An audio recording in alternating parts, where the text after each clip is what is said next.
ശ്രോതകളെ, മൃതസഞ്ജീവനി മരുന്നോ മന്ത്രമോ അതോ വിദ്യയോ? ഈ വിഷയത്തെക്കുറിച്ചുള്ള ഗൗരവതരമായ ഒരു ആലോചനയാണല്ലോ നമ്മൾ നടത്തിക്കൊണ്ടിരിക്കുന്നത്. കഴിഞ്ഞ 2 പ്രഭാഷണങ്ങളിൽ നിന്ന് ഏകദേശം എൻ്റെ സുഹൃത്തുക്കൾക്ക് ഒരു സൂചന എന്ന നിലയ്ക്ക് മനസ്സിലായി കഴിഞ്ഞിട്ടുണ്ടാകും. മൃതസഞ്ജീവനി എന്ന് പറയുന്ന ആ വാക്കിന് നമ്മൾ കേൾക്കുന്ന രീതിയിലുള്ള അർത്ഥമല്ല, അതിന് വ്യത്യസ്തമായ ചില മാനങ്ങളുണ്ട് എന്ന കാര്യം. വ്യത്യസ്തങ്ങളായ മാനങ്ങൾ എന്ന് പറഞ്ഞു കഴിഞ്ഞാൽ, ഒക്കെ കഴിഞ്ഞ പ്രഭാഷണത്തിൽ നമ്മൾ കണ്ടു കഴിഞ്ഞു. ഈ രാമായണത്തിലൊക്കെ മൃതസഞ്ജീവനി അന്വേഷിച്ച് ഹിമാലയത്തിൻ്റെ മുകളിലേക്ക് പറന്നു പോകുന്നു ഹനുമാൻ. എന്നിട്ട് അവിടെ നിന്നാണ് 4 ചെടികളുടെ നടുവിൽ നിന്ന് മൃതസഞ്ജീവനി എന്ന് പറയുന്ന ചെടിയെ കൊണ്ടുവരുവാനുള്ള പരിശ്രമം നടത്തുന്നത്. അയാൾക്ക് അത് അവിടെ വെച്ച് തിരിച്ചറിയാത്തത് കൊണ്ട് എല്ലാ ചെടികളെയും ഉൾക്കൊള്ളുന്ന മല തന്നെ കൊണ്ടുവന്നു എന്നുള്ള കാര്യമാണ്. ഇവിടെ നമുക്ക് പറയാനുള്ളത് എന്താണെന്ന് വിചാരിച്ചു കഴിഞ്ഞാൽ, ഹനുമാൻ കൊണ്ടുവന്ന ആ മൃതസഞ്ജീവിനി എന്ന് പറയുന്ന സസ്യം, അതല്ലെങ്കിൽ വാൽമീകി ആയ എഴുത്തുകാരൻ ജാംബവാനിലൂടെ ബോധ്യപ്പെടുത്തുന്ന മൃതസഞ്ജീവനി ഒരു കാരണവശാലും ശുക്രാചാര്യരുമായി ബന്ധപ്പെട്ട മൃതസഞ്ജീവനി അല്ല. അക്കാര്യത്തിൽ ഒരു സംശയവുമില്ല. ഞാനത് വ്യക്തമാക്കി കഴിഞ്ഞിട്ടുണ്ട്. ഒറ്റ ഉദാഹരണം മാത്രം മതിയല്ലോ അതിന്. ഉദ്ദാലക ആരുണിയായ ബൃഹസ്പതിക്ക് കയ്യെത്താവുന്ന ദൂരത്തിൽ കിടക്കുന്ന ഈ മൃതസഞ്ജീവനി അന്വേഷിച്ച് ശുക്രാചാര്യരുടെ വയറ് കീറി പൊളിച്ച് ആ ജീവിതം അപകടത്തിലാക്കി, അയാളുടെ മകളെ വഴിയാധാരമാക്കി, ഇല്ലാത്ത പ്രേമം നടിച്ച് വഞ്ചനയുടെ മൂടുപടമണിഞ്ഞുകൊണ്ടാണല്ലോ ഈ കജൻ എന്ന് പറയുന്ന ദേവൻ നാടകമാടിയത്. അത് ദേവന്മാരെ സംബന്ധിച്ചിടത്തോളം അതൊരു ഭൂഷണമായിരിക്കാം. അതെന്തെങ്കിലും ആകട്ടെ, ശുക്രാചാര്യരുമായി ബന്ധപ്പെട്ടിട്ടുള്ള മൃതസഞ്ജീവിനി അതല്ല. കാരണം ശുക്രാചാര്യർ ജീവിതത്തിൽ ഒരിക്കലും ഹിമാലയത്തിൽ പോയി ഈ മൃതസഞ്ജീവിനി ചെടി കണ്ടുപിടിക്കുകയോ ശേഖരിക്കുകയോ അതിൻ്റെ ഇലയോ പൂവോ വേരോ തണ്ടോ ഒന്നും തൻ്റെ ആയുർവേദ മരുന്നുകൾക്ക് വേണ്ടി ഉപയോഗപ്പെടുത്തിയിട്ടില്ല. ശുക്രാചാര്യർ അതിനേക്കാളൊക്കെ അപ്പുറത്തുള്ള പല മരുന്നുകളും തേടി ചെയ്തിട്ടുണ്ട്. മരുന്ന് എന്ന് പറഞ്ഞു കഴിഞ്ഞാൽ അദ്ദേഹം തോക്കിന് ഉണ്ട പോലും നിർമ്മിച്ചിട്ടുള്ള ആളാണ്. അതിൻ്റെ ചേരുവ പോലും അദ്ദേഹം പ്രഖ്യാപിക്കുന്നുമുണ്ട്. ഇങ്ങനെയുള്ള ശുക്രാചാര്യർക്ക് ഹിമാലയ സാനുക്കളിൽ വളർന്നു നിൽക്കുന്ന ചെടിയാണ് ഈ മൃതസഞ്ജീവിനി എങ്കിൽ തീർച്ചയായിട്ടും അതേക്കുറിച്ച് പരാമർശിക്കുമായിരുന്നല്ലോ. പരാമർശിച്ചിട്ടില്ല. എന്നാൽ പിന്നെ അദ്ദേഹത്തിൻ്റെ മനസ്സിനകത്തുള്ള വിദ്യയായിരിക്കുമെന്ന് നമ്മൾ കണ്ടുപിടിച്ചു. അദ്ദേഹത്തിൻ്റെ മനസ്സിലുള്ള ഒരു വിദ്യ തന്നെയാണ് അത് എന്നുള്ളതിനെ അതുകൊണ്ട് യാതൊരു സംശയവുമില്ല.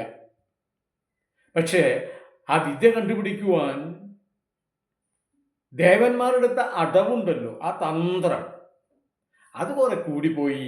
അതുമാത്രമല്ല, അത് ബുദ്ധിക്ക് നിരക്കാത്തതോ യുക്തിക്ക് നിരക്കാത്തതോ ആണല്ലോ. അതൊന്നും സംഭവിച്ചിട്ടേ ഉണ്ടാവില്ല. അതൊക്കെ കൽപ്പിത കഥയിൽപ്പെടുന്നു. ഇവിടെ പ്രശ്നവും അതാണ്. നമ്മൾ സംസാരിക്കുന്നത് എന്ത്? അതായത് പുരാണങ്ങൾ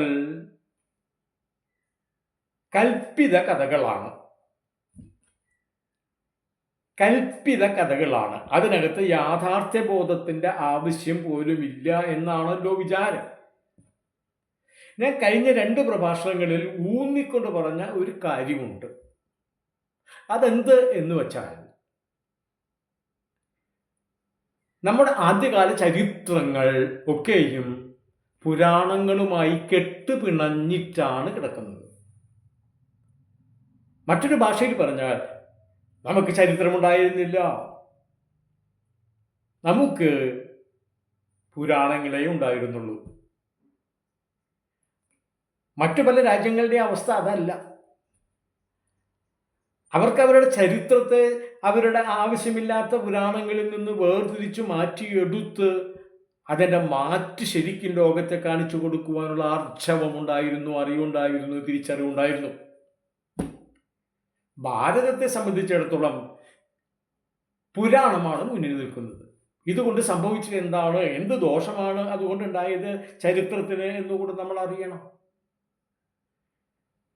ചരിത്രത്തെ ആർക്കും താല്പര്യമില്ലാതായിപ്പോയി. ചരിത്ര വസ്തുത അറിയുവാൻ ആർക്കും ഒരു ഉഷാറില്ലാതായി പോയി. കാരണം എല്ലാ കാര്യങ്ങളും പുരാണ രീതിയിലാണ് എഴുതി വച്ചിട്ടുള്ളത്, കൽപ്പിത കഥാരൂപത്തിലാണ് എഴുതി വച്ചിട്ടുള്ളത്.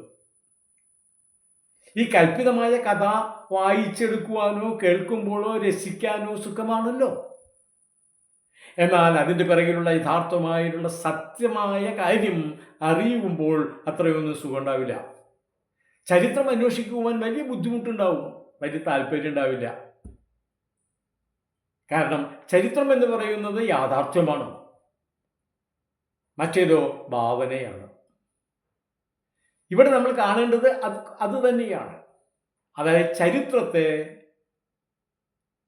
പുരാണങ്ങളുടെ പിടിമുറുക്കത്തിൽ ഒതുക്കി വെച്ചിരിക്കുകയായിരുന്നു. ആ പിടിമുറുക്കത്തിൽ നിന്ന് യഥാർത്ഥമായ ചരിത്രം മറ്റാർക്കും കണ്ടെത്തുവാൻ സമ്മതിക്കാത്ത ഒരവസ്ഥയായിരുന്നു ഭാരത ചരിത്രത്തെ സംബന്ധിച്ചിടത്തോളം. അതാണ് ഞാനിങ്ങനെ പറയുമ്പോൾ നിങ്ങൾക്ക് വളരെ വ്യക്തമായിട്ട് മനസ്സിലാകാവുന്ന ഒരു ഉദാഹരണം ഞാൻ പറയട്ടെ. 5000 വർഷങ്ങൾക്ക് മുൻപ് സിന്ധു നദിയുടെ തീരത്ത് മോഹൻജാദാരോ എന്ന് പറയുന്ന ഒരു സംസ്കാരം നിലനിന്നിരുന്നു എന്ന് നമ്മൾക്കിപ്പോൾ അറിയാമല്ലോ. പക്ഷെ നമുക്ക് 1922 മുമ്പ് അത്തരത്തിലുള്ളൊരു കാര്യത്തെക്കുറിച്ച് യാതൊരു വക അറിവും ഉണ്ടായിരുന്നില്ല. കാരണം എന്തെന്ന് വെച്ച് കഴിഞ്ഞാൽ, നമ്മുടെ കൽപ്പിത കഥകളിൽ നിന്ന് യഥാർത്ഥമായ ചരിത്രത്തെ അന്വേഷിച്ചിറങ്ങുവാൻ പോലും ആർക്കും താല്പര്യമുണ്ടായിരുന്നില്ല. അപ്പം നമ്മൾ ചരിത്രാന്വേഷികളല്ലാതായി മാറി, നമ്മൾ പുരാണാന്വേഷികളായി മാറി. നമ്മൾ ഇല്ലാത്ത കഥകളിൽ അഭിരമിച്ച് നടക്കുന്നവരായി. നമുക്കതാണ് താല്പര്യം. ഇല്ലാത്തൊരു ദൈവത്തിനെ പറ്റി എന്തെങ്കിലുമൊക്കെ പറയുമ്പോഴും നമുക്ക് വലിയ സന്തോഷമാണ്. ഇങ്ങനെ ചരിത്രത്തെ കൽപ്പിത കഥകൾ കൊണ്ട് മൂടി കളഞ്ഞ ഒരവസ്ഥ നമുക്കുണ്ടായിരുന്നു. ആ അവസ്ഥയിൽ നിന്ന് ചരിത്രത്തെ മാറ്റിയെടുക്കുക, വേർതിരിച്ചെടുക്കുക എന്ന ദൗത്യവുമായി ഈ അടുത്ത കാലത്തായി നല്ലതുപോലെ ചരിത്രകാരന്മാർ രംഗത്തിറങ്ങിയിരിക്കുകയാണ്. അവരുടെ അന്വേഷണത്തിൻ്റെ ഫലമായിട്ടാണ് നമുക്ക് ചരിത്രമുണ്ടാവാതിരുന്ന കാലത്തെ ചരിത്രം വ്യക്തമായി കൊണ്ടിരിക്കുന്നത്. എങ്കിലും ഈ പുരാണങ്ങൾ വികലമാക്കി വെച്ചിരിക്കുന്ന ചരിത്രത്തെയാണ് നമുക്ക് അക്കാലത്തെ ചരിത്രമായിട്ട് കിട്ടിയിട്ടുള്ളത്. അതിന് വലിയ നിവർത്തികൾ ഒന്നുമില്ല. അതിനെ മാറ്റിമറിക്കുവാൻ നമ്മളെ കൊണ്ട് ആവുന്നില്ല. ഇപ്പോൾ അങ്ങനെ പറയുമ്പോൾ പുരാണങ്ങളിൽ വേണ്ടതുപോലെയുള്ള എന്തെങ്കിലും ദർശനമോ ആദർശമോ ഒക്കെ ഉണ്ടോ? എന്തിനാണ് പുരാണങ്ങൾ എഴുതപ്പെട്ടിട്ടുള്ളത്? എന്താണ് പുരാണങ്ങൾ? പുരാണങ്ങൾ കുഴപ്പം പിടിച്ചു എന്നാണെന്നല്ല കേട്ടോ പറയുന്നത്. പക്ഷെ പുരാണങ്ങൾ വായിച്ചു വായിച്ച് നമ്മൾ പുരാണപ്രിയരായി മാറി എന്നുള്ളത് മാത്രമാണ് പ്രശ്നം. നമ്മൾ യഥാർത്ഥത്തിൽ മനുഷ്യർ ചരിത്രപ്രേമികളാണല്ലോ ആവേണ്ടത്. എന്താണ് ആ സംഗതിയിലെ ചരിത്രം എന്നറിയാതെ അതിന് ക്ലോട്ടിംഗ് ആയിട്ട് കുറെ ഇല്ലാത്ത ദേവന്മാരെയും ദേവിമാരെയും ഒക്കെ അതിനകത്ത് ഇൻക്ലൂഡഡ് ആക്കിയിട്ട് പല കൽപ്പിത കഥകളും സാധാരണ പാവപ്പെട്ട മനുഷ്യരുടെ ബുദ്ധിയിലേക്ക് നിറയ്ക്കുമ്പോൾ അവിടെ സംഭവിക്കുന്നത് ഒരു ചരിത്രപരമായ വഞ്ചനയാണ്. അതാണ് പ്രശ്നം. കാരണം അവരാരെയാണ് വഞ്ചിക്കുന്നത് എന്ന് കൂടെ നമ്മൾ അറിയണം. നമ്മുടെ സാധാരണക്കാരായിട്ടുള്ള മനുഷ്യരുണ്ടല്ലോ, അവർക്ക് യാതൊരു വിദ്യാഭ്യാസവും അറിവും ഒന്നും ഉണ്ടാവാതിരുന്ന ഒരു കാലമുണ്ടായിരുന്നു.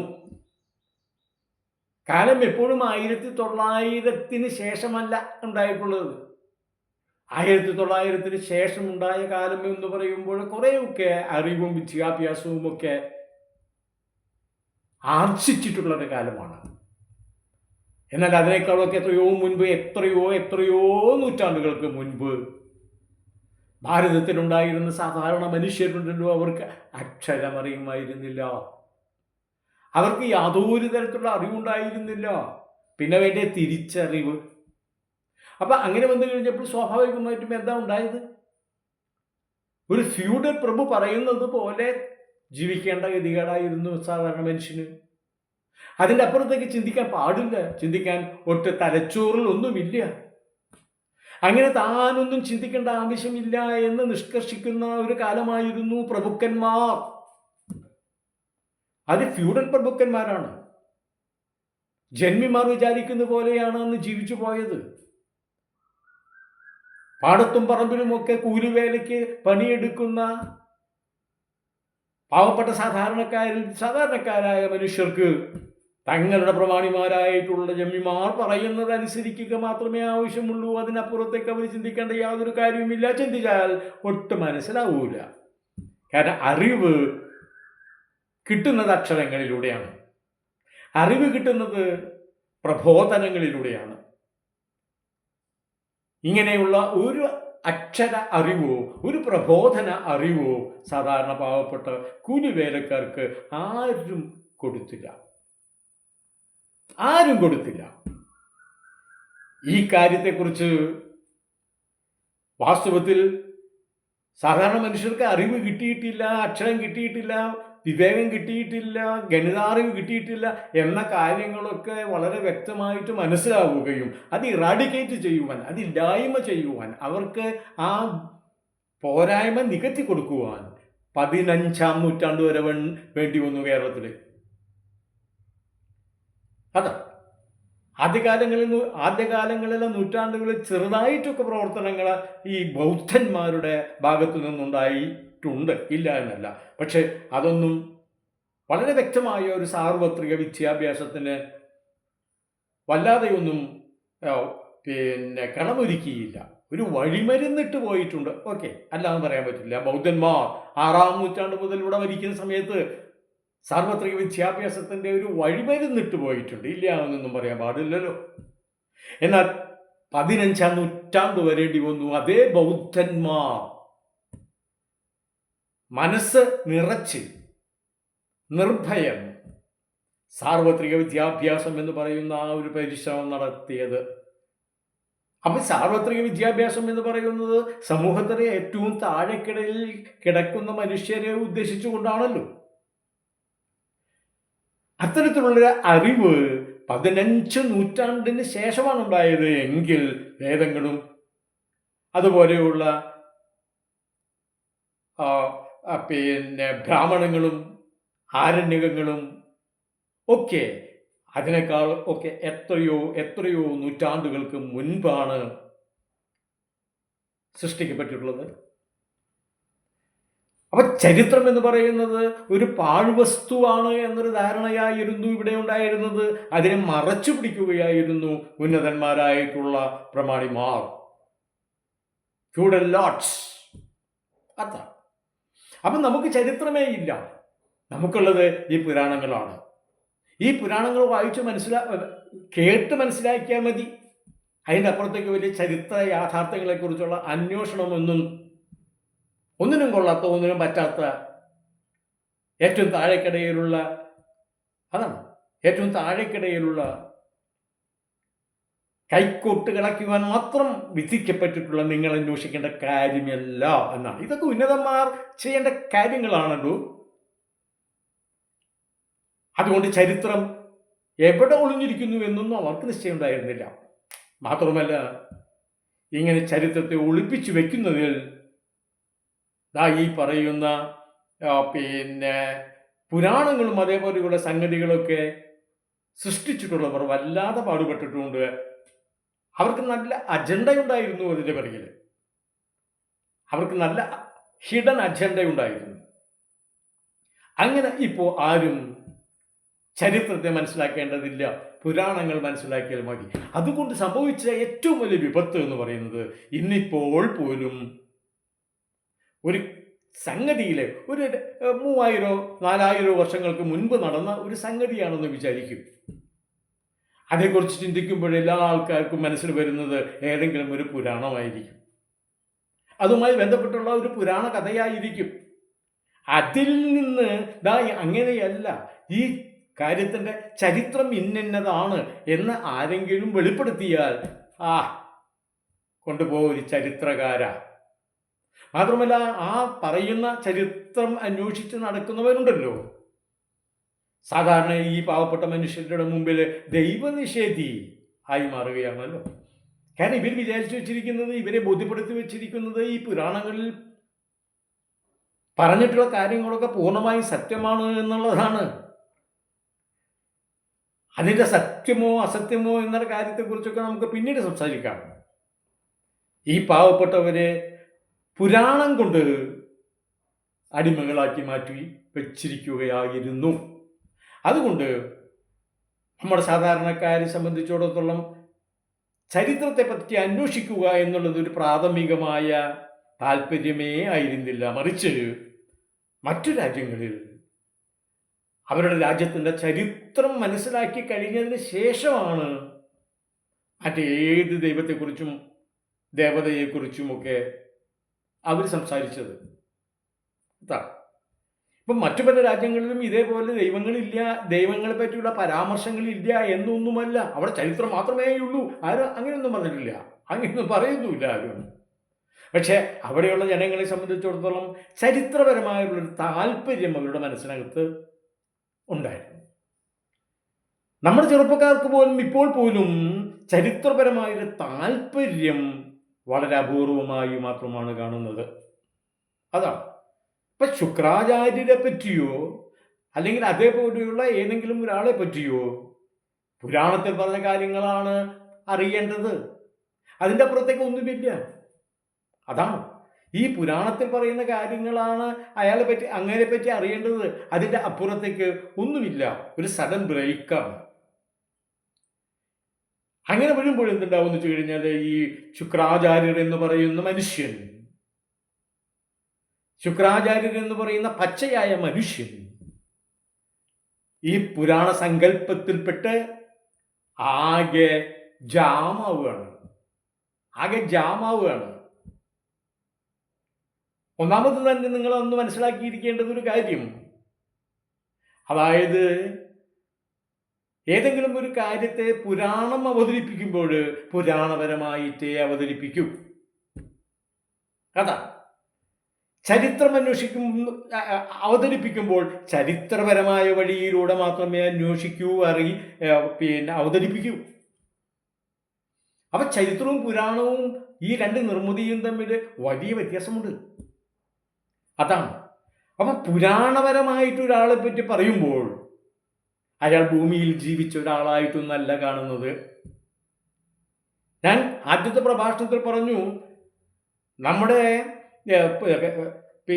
പുരാണങ്ങളിൽ അധികം ആൾക്കാരും എയറിൽ നിൽക്കുന്ന പോലെയാണ് എന്ന്, അവരുടെ കാലുകൾ നിലത്ത് ഉറയ്ക്കാതെ നിൽക്കുകയാണ് എന്ന് നമുക്ക് തോന്നും. 100% ശരിയാണ്. നമ്മുടെ പുരാണങ്ങളിൽ പ്രകീർത്തിക്കപ്പെടുന്നവരെല്ലാവരും ഭൂമിയിൽ ചവിട്ടി നിൽക്കുന്നവരല്ല എന്നാണ്. നേരെ ആകാശത്ത് നിന്ന് വന്ന് ഇറങ്ങിയവരാണെന്ന് തോന്നും ഇവരുടെയൊക്കെ വിവരണങ്ങൾ കണ്ടാൽ. ഏറ്റവും ചുരുക്കി പറഞ്ഞാൽ ഇന്ദ്രൻ അദ്ദേഹം ഭൂമിയിൽ ജീവിച്ച ഒരാളല്ലേ? ഒരു സാധാരണ ഒരാളെ സംബന്ധിച്ചിടത്തോളം ഇന്ദ്രനെ പറ്റിയിട്ട് ഈ കാര്യങ്ങളൊക്കെ പുരാണങ്ങളിൽ പറഞ്ഞിരിക്കുന്ന കാര്യങ്ങളൊക്കെ മനസ്സിലാക്കി കഴിഞ്ഞാൽ എന്താണ് തോന്നുക? അദ്ദേഹം ആകാശത്ത് നിന്ന് നേരെ താഴേക്കിറങ്ങി വന്നതാണോ? അതോ അനേക നൂറ്റാണ്ടുകൾക്ക് മുമ്പ് ഇറാൻ, ഇറാഖ് ഭാഗങ്ങളിൽ നിന്ന്, മധ്യ ഏഷ്യയിൽ നിന്ന് ഇന്ത്യയിലേക്ക് വന്നൊരു സാധാരണ പടയാളിയോ അല്ലേ അദ്ദേഹം? അദ്ദേഹത്തിൻ്റെ കയ്യിൽ വജ്രായുധമുണ്ട് എന്നുള്ളതാണല്ലോ വലിയ ഗംഭീരമായിട്ട് പറയുന്നത്.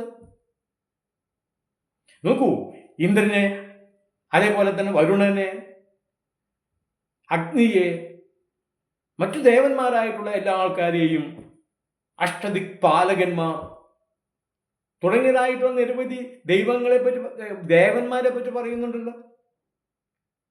ഈ ദേവന്മാരൊന്നും നമ്മുടെ ഭാരതഭൂമിയിൽ കാലുറച്ച് നടക്കുന്നവരല്ലേ? അല്ലാതെ പിന്നെ എന്താണ് അവര്? ഇന്ദ്രന്റെ കയ്യിൽ വജ്രായുധമുണ്ട് എന്നാണ്. ആ വജ്രായുധം കൊണ്ട് അദ്ദേഹം എന്താണ് ചെയ്തത്? വജ്രായുധം വെച്ച് അദ്ദേഹത്തിന് ചെയ്യാൻ പറ്റാവുന്ന എല്ലാ തലകളും അറുത്തു മാറ്റുകയാണ് ചെയ്തിട്ടുള്ളത്. നൂറുകണക്കിന്, ആയിരക്കണക്കിന് ആൾക്കാരെ പാവം ദശിക്കളെ കറുത്ത വർഗത്തിൽപ്പെട്ടതുകൊണ്ട് അവർ വെറും നികൃഷ്ടരായി കണക്കാക്കപ്പെട്ടവരാണല്ലോ. അവരെ നൂറുകണക്കിന് കൊല ചെയ്ത ആളാണ് ദേവേന്ദ്രൻ എന്ന് പറയുന്ന ആള്. ആ കാലഘട്ടത്തിന്റെ സ്വഭാവം അങ്ങനെ ആയിക്കൊള്ളട്ടെ, അതല്ല ഞാൻ പറയുന്നത്. പക്ഷെ അദ്ദേഹത്തിന്റെ പ്രവൃത്തി അതായിരുന്നു. അതുകൊണ്ട് എന്തുണ്ടായെന്ന് വെച്ച് കഴിഞ്ഞാൽ, നമ്മുടെ പുരാണങ്ങൾ അദ്ദേഹത്തെ ഉന്നതമായ സ്ഥാനങ്ങളിലേക്ക് ഉയർത്തിക്കൊണ്ടുപോയി. കാരണം ഇത്രയും അധികം ആൾക്കാരെ കൊല്ലുകയും ഇത്രയും ആൾക്കാരെ വിറപ്പിക്കുകയും ഒക്കെ ചെയ്തു കഴിഞ്ഞപ്പോൾ, ഭരണം മുഴുവനും അദ്ദേഹത്തിൻ്റെ കൈവശമായി കഴിഞ്ഞപ്പോൾ, സർവ്വരാജാക്കന്മാരും അദ്ദേഹത്തിൻ്റെ കാൽ കീഴിൽ വന്ന് വീഴുകയും സർവ്വ മനുഷ്യരും അദ്ദേഹത്തെ അതീന്ദ്രിയനായ ഒരാളായി കാണുകയും ചെയ്യുകയാണ്. അതാണ് കാണുന്നത്, അതാണ് ഉണ്ടായത്. പിന്നീട് ഇന്ദ്രൻ എന്ന് പറയുന്ന ഒരു സാധാരണ മനുഷ്യനെയല്ല, ഇന്ദ്രൻ ദൈവത്തിന്റെ സ്വന്തം കൽപ്പിത കഥാപുരുഷനാവുകയാണ്. ഇന്ദ്രൻ മറ്റൊരു ദൈവമാവുകയാണ്, ദേവനാവുകയാണ്. ആ ദേവന് മനുഷ്യനുമായി യാതൊരു ഭൂമി ബന്ധങ്ങളും നമ്മുടെ പുരാണങ്ങൾ കാണിക്കുന്നുണ്ട് എന്ന് എനിക്ക് തോന്നുന്നില്ല. അപ്പൊ സാധാരണ പാവപ്പെട്ട മനുഷ്യർ മുഴുവനും ഇന്ദ്രനെ ബഹുമാനിക്കുക എന്നുള്ളത് സ്വാഭാവികമായ ഒരു സംഗതിയാണ്. ഇതിൽ നിന്ന് മുതലെടുത്തുകൊണ്ട് നമ്മുടെ കവികൾ എല്ലാവരും കൂടി ചേർന്നിട്ട് എന്തുണ്ടായി? ദേവേന്ദ്രൻ എന്ന് പറഞ്ഞു കഴിഞ്ഞാൽ ഇടി വെട്ടിക്കുന്നതും ദേവേന്ദ്രൻ, മഴ പെയ്യിക്കുന്നതും ദേവേന്ദ്രൻ, ഈ പ്രപഞ്ചത്തിന്റെ മുഴുവൻ ഫിനോമിനകളും നിയന്ത്രിക്കുന്നത് അദ്ദേഹമാണ്. ഒരു മനുഷ്യന് അതൊക്കെ ചെയ്യാൻ സാധിക്കുമോ? അപ്പൊ ഈ എഴുതി വെച്ച കവിക്ക് നല്ലതുപോലെ അറിയാം, ഇതൊന്നും ആരുടെയും സൗകര്യത്തിന് വേണ്ടി ഉണ്ടാക്കിയിട്ടുള്ളതോ ഉണ്ടാവുന്നതോ അല്ല, പ്രകൃതി ശക്തികളുടെ പ്രവർത്തനം കൊണ്ട് സംഭവിക്കുന്നതാണ്. എന്നാലും ആ പ്രകൃതിയുടെ മുഴുവൻ ശക്തിയും ഈ പറയുന്ന യോദ്ധാവിൻ്റെ തലയിൽ വെച്ച് കെട്ടുകയാണ്. അങ്ങനെ ഇന്ദ്രൻ ഒരു സാധാരണ മനുഷ്യനല്ലാതാവുകയാണ്. ഇന്ദ്രനെ പറ്റി പറയുന്നത് മുഴുവനും പിന്നെ പുരാണങ്ങൾ ഏറ്റുപിടിച്ച് അദ്ദേഹത്തിനെ അമാനുഷ്യനായി കൽപ്പിക്കപ്പെടുകയാണ്. അദ്ദേഹത്തിൻ്റെ കൂടെ ഉണ്ടായിരുന്നവരും ആ രീതിയിലേക്ക് ഉയർത്തപ്പെടുകയാണ്. അപ്പൊ ഇവിടെ സംഭവിച്ചിട്ടുള്ളത് എന്താ വെച്ച് കഴിഞ്ഞാൽ, ഇതിൻ്റെ ഒരു മറുഭാഗമുണ്ട്, അത് ഞാൻ പറയാം പിന്നീട്. ഇവിടെ സംഭവിച്ചത് എന്ത് എന്ന് വെച്ച് കഴിഞ്ഞാൽ, ആ കാര്യങ്ങളിലെ ചരിത്രം ആരും അന്വേഷിക്കാതെ കിടക്കുന്നു എന്നതാണ്. ഈ ദേവേന്ദ്രൻ എവിടെ നിന്ന് വന്നു? എങ്ങനെയാണ് അദ്ദേഹത്തിന് ഈ അപ്രമാദിത്വം ഉണ്ടായത് ജനങ്ങളുടെ ഇടയിൽ? ഈ വജ്രായുധം കൊണ്ട് അദ്ദേഹത്തിന് എങ്ങനെയാണ് ഈ പിന്നെ ദസ്യുക്കളായിട്ടുള്ള പാവപ്പെട്ട ദ്രവീഡിയന്മാരെ മുഴുവനും കൊന്നൊടുക്കാനുള്ള സാഹചര്യങ്ങൾ ഉണ്ടായത്? അത്തരത്തിലുള്ള ചിന്തകളൊന്നും പിന്നെ ആർക്കും ഇല്ല. അത് ഏതുപോലെ എന്ന് വെച്ച് കഴിഞ്ഞാൽ ഒരു പ്രമാണി പാവപ്പെട്ടവരുടെ ഇടയിൽ കിടന്ന് വല്ലാതെ ഞെകളിക്കുമ്പോൾ പിന്നീട് ആ പ്രമാണിയെക്കുറിച്ച് ആരും ചോദ്യങ്ങൾ കൊണ്ട് സമീപിക്കാറില്ല. തിരുവായിക്കെതിർവായില്ല എന്നുള്ള നിലയ്ക്ക് സ്വീകരിക്കുകയാണ് ചെയ്തത്. ഇവിടെ ദേവന്മാരെന്ന് പറഞ്ഞുകൊണ്ട് ഇന്ദ്രാദികളെ മുഴുവനും തിരുവായിക്കെതിർവായില്ലാതെ മനുഷ്യരല്ലാതെ ഒരു ഉന്നതമായ സ്ഥാനത്ത് കൊണ്ട് നിർത്തുകയാണ് നമ്മളുടെ പുരാണങ്ങൾ. ഞാനിവിടെ ഈ പുരാണത്തെ പറ്റി പരാമർശിച്ചതിൻ്റെ ഒരു കുറ്റക്കാരണം ആ സമയത്തൊക്കെയും ജീവിച്ചു പോയ ശുക്രാചാര്യരെ പറ്റി പുരാണങ്ങൾ നമുക്ക് കിട്ടി തന്നിട്ടുള്ളത് മുഴുവനും വികലമായ സങ്കല്പങ്ങളാണ് എന്ന് പറയാൻ വേണ്ടിയാണ്. നമ്മുടെ മൃതസഞ്ജീവിനി പോലും വികലമാക്കപ്പെടുകയാണ് ഉണ്ടായത്. എന്താണ് യഥാർത്ഥത്തിൽ ഈ മൃതസഞ്ജീവിനി എന്ന് അന്വേഷിക്കുവാനോ അതേക്കുറിച്ച് പറയുവാനോ ആർക്കും സമയമില്ല. അഥവാ ആർക്കെങ്കിലും സമയം കിട്ടിക്കഴിഞ്ഞാൽ ഈ പറഞ്ഞതുപോലെ മൃതസഞ്ജീവിനി ഒരു പിന്നെ ദൈവിക പരിവേഷമുള്ള ഒരു ചെടിയാണ് എന്നാണ്. വാസ്തവത്തിൽ അതല്ല എന്നിപ്പോൾ നമുക്ക് മനസ്സിലായി കഴിഞ്ഞല്ലോ. എന്നാൽ നമ്മളുടെ കാലഘട്ടത്തിനേക്കാളൊക്കെ മുമ്പുണ്ടായിരുന്നവരൊക്കെയും ധരിച്ചു വെച്ചിട്ടുള്ള മൃതസഞ്ജീവിനി എന്ന് പറയുന്നത് അപൂർവമായ ഒരു ചെടിയാണ്. ആ ചെടി വിചാരിച്ചിട്ട് നൂറുകണക്കിന് മരിച്ചു കിടക്കുന്ന ആൾക്കാർ ചാടി എണീപ്പിക്കാൻ പറ്റുന്നതാണ്. ഒന്നും ഉണ്ടായിട്ടില്ല. അത് സാങ്കല്പികമായ ഒരു ചെടി മാത്രമാണ്. പിന്നെ യഥാർത്ഥത്തിൽ അങ്ങനെ എന്താണ് ഉള്ളത്? മൃതസഞ്ജീവിനി ചെടിയല്ല എന്ന് മാത്രമാണ് ഈ പ്രസംഗത്തിൽ ഞാൻ ഉദ്ദേശിക്കുന്നത് പറയുവാൻ. പിന്നെ എന്താണ് മൃതസഞ്ജീവിനി എന്നുകൂടെ അറിയണമെന്നുണ്ടെങ്കിൽ നമ്മളുടെ പുരാണങ്ങളിൽ പറഞ്ഞിട്ടുള്ള കാര്യങ്ങളിലെ ചരിത്ര വസ്തുതകൾ തികഞ്ഞ് പരിശോധിക്കുവാനുള്ള അന്വേഷണ ബുദ്ധി ആവശ്യമാണ്. എന്താണ് മൃതസഞ്ജീവിനി എന്ന് വളരെ വ്യക്തമായിട്ട് കണ്ടുപിടിക്കണമെന്നുണ്ടെങ്കിൽ നല്ലതുപോലെയുള്ള ഒരു അധ്വാനം കാഴ്ചവെക്കേണ്ടി വരും. അങ്ങനെ അധ്വാനിച്ചാൽ തീർച്ചയായും നമ്മുടെ മഹാഭാരതത്തിൽ നിന്നും നമ്മുടെ പുരാണങ്ങളിൽ നിന്നും മൃതസഞ്ജീവിനി എന്ന് പറയുന്നത് സസ്യമല്ലെന്നും മൃതസഞ്ജീവിനി എന്ന് പറയുന്നത് ശുക്രന്റെ മനസ്സിനകത്ത് മാത്രം ഒതുങ്ങി നിൽക്കുന്ന വിദ്യ അല്ലെന്നും വ്യക്തമാവും. അങ്ങനെയെങ്കിൽ പിന്നെ എന്താണ് മൃതസഞ്ജീവിനി? അതാണ്. അത് വിദ്യയോ അല്ലെങ്കിൽ മരുന്നോ ഒന്നുമല്ലെങ്കിൽ പിന്നെ അതിൻ്റെ യഥാർത്ഥമായ രൂപം അല്ലെങ്കിൽ അത് എന്ത് എന്ന് കുറച്ചുകൂടെ നല്ലതുപോലെ മനസ്സിലാകണമെങ്കിൽ നമ്മൾ നല്ലതുപോലെ അന്വേഷിക്കേണ്ടി വരും. അങ്ങനെ അന്വേഷിച്ചാൽ തീർച്ചയായിട്ടും നമുക്ക് മനസ്സിലാക്കിയെടുക്കുവാനും സാധിക്കും എന്താണ് മൃതസഞ്ജീവിനി എന്ന്. അത്തരത്തിലുള്ളൊരു അന്വേഷണത്തിലേക്ക് നമുക്ക് പ്രവേശിക്കേണ്ടതുണ്ട്. അതിനു മുൻപ് നമുക്ക് ചില കാര്യങ്ങൾ കൂടി ഒന്ന് സംസാരിക്കേണ്ടതുണ്ട്. അത് അടുത്ത പ്രഭാഷണം മുതലാകും. തൽക്കാലം നിർത്തുന്നു. നമസ്കാരം. കേൾക്കണേ.